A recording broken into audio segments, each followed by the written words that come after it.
बिस्मिल्लाहिर्रहमानिर्रहीम अस्सलाम वालेकुम। हकीकत टीवी साइंस एंड हेल्थ में खुश आमदीद। आप सोच रहे हैं कि इस वक्त इसराइल के साथ हुआ क्या है कि इसराइल ने इंटरनेट बंद कर दिया है। पूरे गजा के अंदर हर जगह पर इंटरनेट मुकम्मल तौर पर डाउन कर दिया है। वो पागल हो चुके हैं। पागल क्यों ना हो, कुछ वीडियोस ऐसी जारी कर दी हैं कि जिसके बाद उनका पागल होना बनता है। आप ये वीडियो देखिए। इस वीडियो के अंदर दिखाया ये जा रहा है कि हमास का एक नुमाइंदा आता है और उसके हाथ में एक डिवाइस है जो कि बारूदी डिवाइस है। आप उसकी जरूरत देखिए, वो पैदल इसराइल के टैंक के सामने आता है और टैंकों के सामने आकर एक साइड से होता हुआ सीधा इसराइल के टैंक के नीचे जाता है। वो डिवाइस रखता है और दौड़ लगा देता है। उसके बाद टैंक के अंदर रहने वाले अगले जहान चले जाते हैं। जो टैंक का हाल होता है, टुकड़े टुकड़े होता है, उसके पर खच्चे उड़ा दिए जाते हैं। आपने पूरी जिंदगी में इस तरह की लड़ाई नहीं देखी होगी।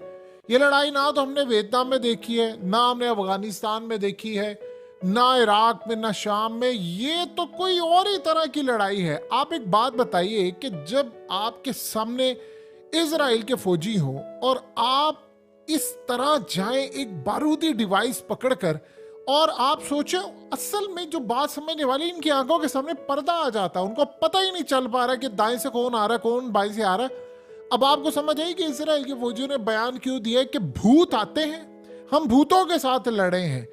भूत आते हैं दाएं और बाएं से। आप जानते हैं कि जो टैंक्स है ये आपको 360 डिग्री का व्यू देता है। आगे पीछे दाएं बाएं हर जगह से मॉनिटरिंग हो रही है। एक एक चीज वो बता रहे हैं कि क्या हो रहा है, पीछे से कौन आ रहा है। उनको पता ही नहीं चल पाता। एक बंदा भाग कर आता है, भाग कर आने के बाद बारूदी डिवाइस से रखता है, दौड़ लगा देता है और आपके टैंक के टुकड़े टुकड़े हो जाते हैं। आपको पता ही नहीं चलता। अब आप सोचिए ये तो कुछ भी नहीं है। अब आप जरा इस वीडियो को देखिए। इस वीडियो के अंदर क्या दिखाया जा रहा है। एक घर, ये इजरायली आए यहाँ पर, लेकिन ये उससे पहले की वीडियो। हमास के लोग आए यहाँ पर, उन्होंने इस घर के अंदर बड़ी चालाकी के साथ एक बारूदी डिवाइस लगा दी। यही जो उन्होंने टैंक्स को तबाह करने के लिए है। मनाजिर आपकी स्क्रीन पर चल रहे हैं। अब हुआ ये है कि ये जो डिवाइसेस हैं असल में ये ताबूत बन रही हैं इजराइल के फौजियों के लिए। अब आप ये अंदाजा कर सकते हैं कि यहाँ उन्होंने डिवाइसेस लगाई और उसके बाद इजराइल के फौजी यहाँ पर आते हैं और पूरे का पूरा घर, यहाँ पर 10 से 15 के करीब फौजी आए और बाद में वो सारा घर उड़ा दिया गया। बात यहाँ पर खत्म नहीं होती। आप जरा और मनाजिर देखिए, इसको देखिए। ये आपको 10 इस्राएली फौजी नजर आ रहे हैं तकरीबन। आप सोचिए कि वहां से आ रहे हैं, सबके ऊपर उन्होंने निशान लगाया हुआ है। इन 10 के 10 फौजियों को उन्होंने जिस तरह उड़ा दिया है, जिस तरह उन्होंने इनको मारा है, उसकी कोई मिसाल नहीं मिलती।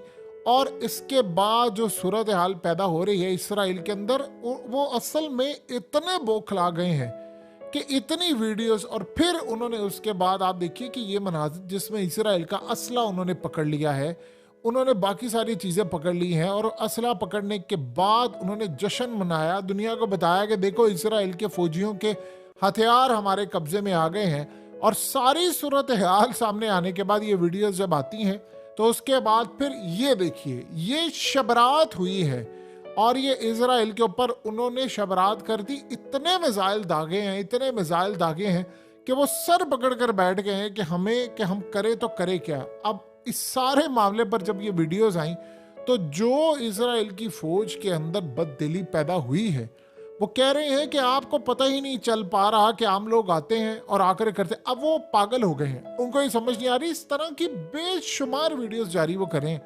अब हो ये रहा है कि ये सारी की सारी वीडियोस जारी हैं इसराइल के अंदर। उनका मीडिया भी चला रहा है, क्योंकि उनके मीडिया के अंदर हत्ता कि प्रोपेगेंडा भी कर रहा है, साथ साथ ये बता रहा है, ये बेवकूफ़ाना हरकत करे कि देखे ना हमारे फौजियों की कुर्बानी कितनी है, देखे ना हम आज के लोग आए। ये उनको पता ही नहीं उनका जंग में नुकसान कितना हो रहा है। आप बताएं, आप इस तरह का नुकसान कर सकते हैं? यानी आप उठाएं बारूदी डिवाइस और जाकर आप टैंक के नीचे रख दे और उसके बाद टैंक का खाना खराब हो जाए।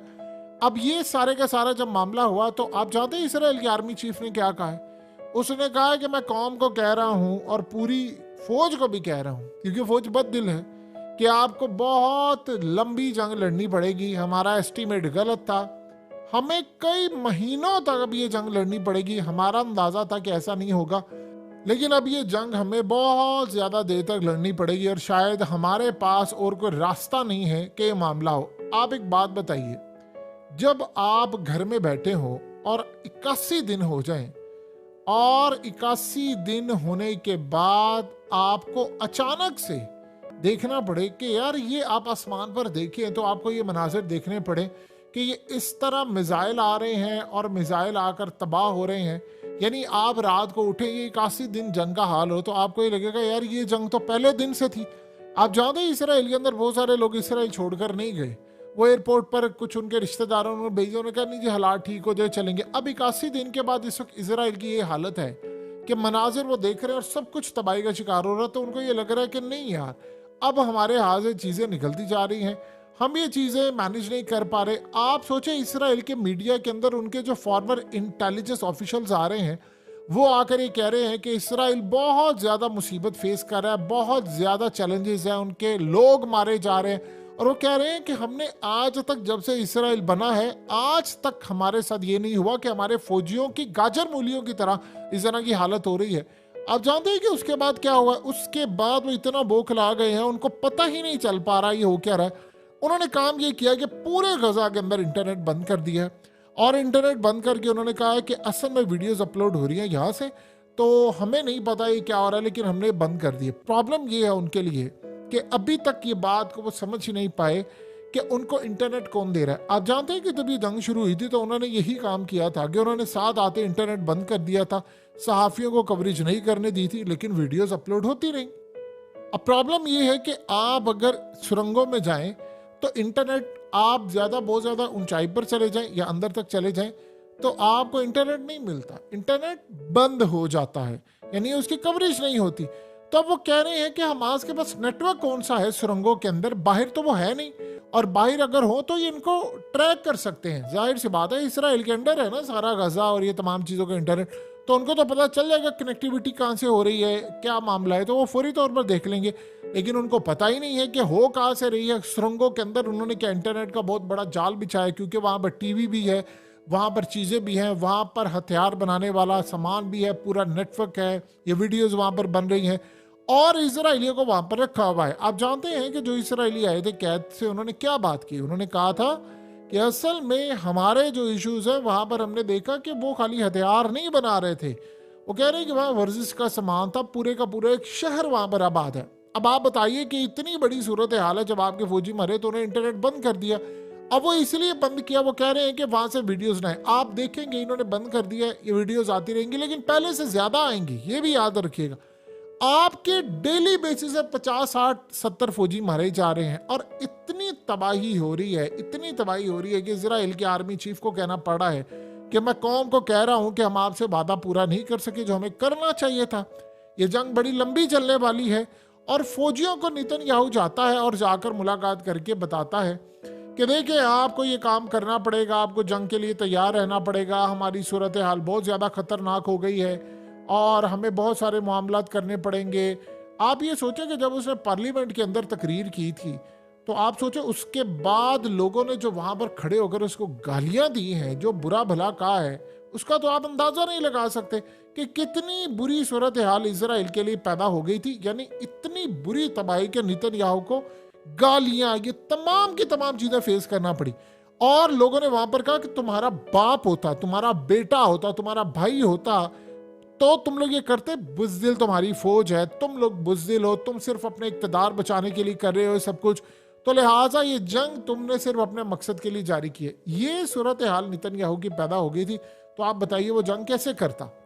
अब रिपोर्ट जो आ रही है इसराइल को, उनके मुताबिक उन्होंने कहा है कि कम से कम 2 साल ये जंग मजीद चलेगी, कम से कम ये रिपोर्ट आई है। लेकिन प्रॉब्लम ये है कि 2 साल तक इसराइल बर्दाश्त नहीं कर सका। कि एक चीज़ याद रखिएगा, हेनरी किसिंजर ने बात बड़ी आला कह कर गया, तो उसने कहा था जंग जितनी लंबी होगी इसराइल लड़ नहीं पाएगा और इसराइल की मजीद तबाही होगी। उसकी वजह क्या है? देखिए जो बड़ी कौमें होती हैं वो लंबी जंग नहीं करती, मुल्ला उमर के साथ मामला ये हुआ था कि पाकिस्तान का एक डेलीगेशन गया था समझाने के लिए मुल्ला उमर को कि आप ये जंग ना करें। उसने कहा अमेरिका और ये वो, पाकिस्तान से बड़ी धमकियां में इस पैगाम भी गए थे। तो उस वक्त सूरत हाल ये हुई थी कि मुल्ला उमर ने एक घड़े से ढकना हटाया और ठंडा पानी था, उसने अपने ऊपर उंडेल दिया और उसने कहा कि इतना शदीद गुस्से में था, उसने कहा कि मुझे इस्लाम की कुछ शिक ला दो, एक काम करो पाकिस्तान से, मलेशिया से, तुर्की से, सऊदी अरब से उलमा इकराम बिठा दो, उनकी कमेटी के अंदर आप एक फैसला फतवा दे दो कि उजामा को देना है, हैंड ओवर करना है, मैं अपनी शुरा के अंदर रख दूंगा, तो जो फैसला होगा कबूल होगा। उसने कहा हम पठान लोग हैं, हम अपना मेहमान देंगे तो सारी जिंदगी मेरे पड़पोतों को भी ये सुनना पड़ेगा कि तुम्हारे दादा बाप ने मेहमान को बेचा था। उसने कहा हम पख्तून ये काम नहीं करते, तो हमारी इज्जत बेइज्जती का सवाल होता है। उस वक्त उसने कहा था हमारी ताकत तुम्हें रौंद डालेगी, ये कर देगी, वो कर देगी। उसने कहा कि जंग के बारे में हमें ना सिखाओ, हम जंग लड़ने के आदी हैं, तो अपनी फिक्र करो। उसने कहा अमेरिका के बारे में एक गारंटी दे दें कि अगर हम इनको हैंड ओवर कर दे तो क्या अमेरिका हमारे पर और पाकिस्तान पर हमला करेगा या नहीं करेगा, इस बारे गारंटी दे दे। अगर नहीं करेगा तो बात आगे बढ़ती है। तो आप अंदाजा कर लें कि उस वक्त अमेरिका नशे में चूर था, वो चढ़ दौड़े और हाल जो हुआ वो आप सबने देखा। एग्जैक्टली पैटर्न आप देखेंगे तो इसराइल के अंदर यही नजर आ रहा है। जो बड़ी ताकतें होती हैं वो वीकनेस उनकी सामने आती है। इसराइल इतनी बड़ी ताकत थी नहीं, इसका हवा बहुत ज्यादा था। अब जो जो जंग बढ़ती जा रही है आप ये देख रहे हैं कि यार उसकी फौजें मैदान में उतरी हैं, एक बंदा बारूदी डिवाइस लेकर आता है और टैंक के नीचे रखता है और पड़खचे उड़ जाते हैं। अगर आप इन वीडियोस को देखें जो आपकी स्क्रीन पर लगातार चलती आ रही हैं, हम सिर्फ अगर इन वीडियो को देखें तो कम से कम, अगर हम बहुत सारी वीडियोस हमने यहाँ पर नहीं लगाई, तो 70-80 बंदा तो यहीं पर उनका मारा गया है। अब आप सोचे एक दिन के अंदर आपकी सूरत हाल है और वो अभी तक क्या कह रहे, 122 बंदा, अपना 122 और धमास का 8000, और आम लोगों को कह रहे हैं कि मारे ही कोई नहीं गए, वो तो सिर्फ सारे जी हमास ने खुद मारे हैं। यानी आप सोचे एक होता है चोर जो लैंड को चोरी करता है, जैसे इजराइल ने किया, एक होता है मक्कार, हरामखोर, झूठा मक्कार चोर, वो असल में ये लोग हैं। तो आप अंदाजा कर सकते हैं कि अब ये दुनिया को क्या चूरन बेचेंगे, क्या दुनिया से बातचीत करेंगे, क्या इनका मामला होगा, ये दुनिया को बताने को तैयार ही नहीं है। सो लिहाजा अब मामला ये है कि उन्होंने इंटरनेट वहां पर बंद कर दिया है। तो इंटरनेट वो क्यों ना बंद करे, प्रॉब्लम भी तो ये हो गई है इसराइल के लिए कि वो जंग की तबाही के दहाने खड़े हैं। प्रॉब्लम एक सबसे ज्यादा खतरनाक है, डे बाय डे इसराइल के पास एक ही हरबा है, लास्ट, बिल्कुल लास्ट, वो ये है कि वो इसको रीजनल जंग बना दे, जो कि बनती जा रही है। यमन कूद पड़ा है, अमेरिका कूद पड़ा है, बाकी ताकतें कूद पड़ी हैं। जब आप इतनी बड़ी तादाद के अंदर आपकी ताकतें, आपके मामलात, आपकी तमाम चीजें कूद पड़ी हो तो फिर यही सूरत हाल होती है। अभी तो उन्होंने कहा है कि हमें, यानी मिसाल के तौर पर आप सोचे, वैसे कॉन्फिडेंट आपने देखना हो तो वैसे इसराइल की फौज और नेतन्याहू का देखें, बड़ा ही कमाल कॉन्फिडेंट है। जानते हैं क्या धमकी दी है? उसने कहा है सरेंडर कर दो, नहीं तो हमारी फौज तुम्हारा जो हाल करेगी वो तुम्हें अंदाजा नहीं है। ये बंदा बात तब कहते हुए समझ आती थी जब नेतन्याहू ने पहली दफा भी जंग शुरू नहीं हुई थी, 81 दिन हो गए जंग को। तो उसने कहा था कि हम तुम्हारा जो हाल करेंगे, तुम यौम किप्पूर और फलानी फलानी जंग और पता नहीं अरब इसराइल वार और 1967 वाली और पता नहीं कौन कौन सी सारी भूल जाओगे। हम तुम्हारा जो हशर करेंगे वो सारी दुनिया देखेगी और तुम्हें अंदाजा नहीं है कि हम तुम्हारे साथ करने क्या जा रहे हैं। उसने कहा दुनिया 50 साल तक याद रखेगी जो अब इस जंग में होगा। वैसे उस वक्त नेतन्याहू ने बात तो बिल्कुल ठीक की थी कि दुनिया 50 साल बाद भी याद रखेगी कि हुआ क्या था इस जंग में, लेकिन वो ये याद रखेगी कि इसराइल के साथ क्या हुआ था। आप दुनिया की सबसे बड़ी सुपर पावर हैं और आपकी हालत ये है कि डिवाइसेस लगाई जाती है। आप जानते हैं कि गुलानी यूनिट्स के साथ क्या हुआ है? एक तो उन्होंने इसको फारिग किया है, उसका जो कमांडर है उसको उन्होंने डिसमिस कर दिया है, उसके खिलाफ इंक्वायरी खुली है, उसको वो जेल भेज रहे हैं। वो कह रहे हैं कि तुम इतने बड़े लेवल के, इतने टॉप यूनिट के कमांडर थे और तुम लोग इतने थे। असल में उन्होंने फौजी मरवाए अपने। वो कई घरों में ऐसे गए, जैसे कि मिसाल के तौर पर ये डिवाइस उसने घर के अंदर लगाई।